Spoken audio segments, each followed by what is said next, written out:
I've never been one to really impose my interpretation of a song on anybody else. I just prefer to leave that up to the listener.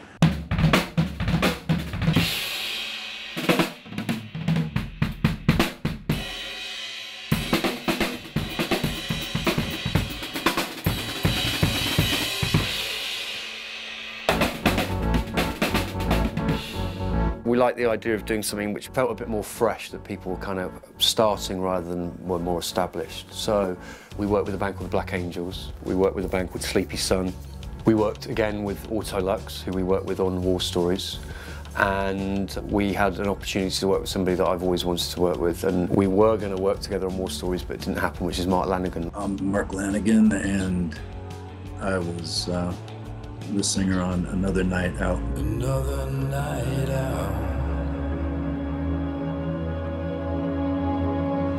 Wait for the spring. For me, it was kind of a dream come true because it was something that I've wanted to work with for years. He wrote one of my favourite trunk songs of all time, 100 Days, so I wanted something that had that kind of feeling about it. I was a big fan, you know, since the late 90s when I heard the first record.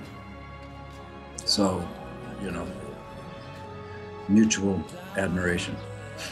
I enjoy being in the studio with people and the whole collaborative experience of that, and, you know, spending that time with people that you admire and that you respect, and having that creative process is amazing. The fact that somebody may be recording in America and sending you stuff over the internet has meant that actually we've probably got a lot more out of the experience.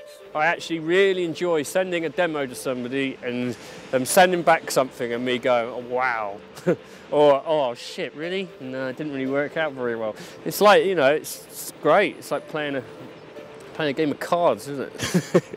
James and Pablo all of them created a lot of different demos, a lot of different tracks initially, and they sent me a lot of music.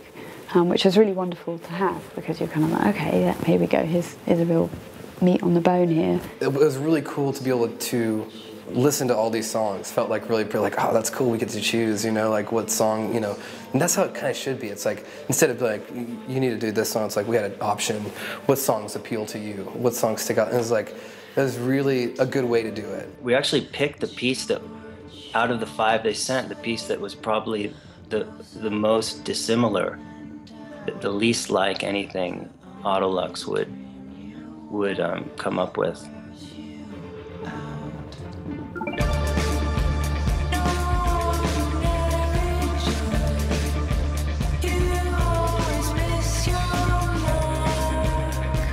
The other thing that's different about this record is people on this record that I haven't met, which is, you know, unusual. I mean, you know, lots of other people have done it in that way, but we haven't. It's really weird working with somebody that you're not like, what do you think about this? You know, or just not in the same room. It's like, we had nobody to bounce ideas off of besides ourselves, you know. They really do the most they can, you know. If it's like, we like that bit, but can you go off and do that bit, or we're going to twist this around and do, you know, they were all up for kind of that process. Then they would say, okay, you know, well, you know, give us a little of your, you know, Black Angels sound, you know. Oh yeah. They wanted some big guitars in there, so we laid some big guitars in, and, you know, thick keyboard stuff. So, you know, it was fun. It came out awesome. I wanna meet my perfect lady. I think I saw her at the picture with her only.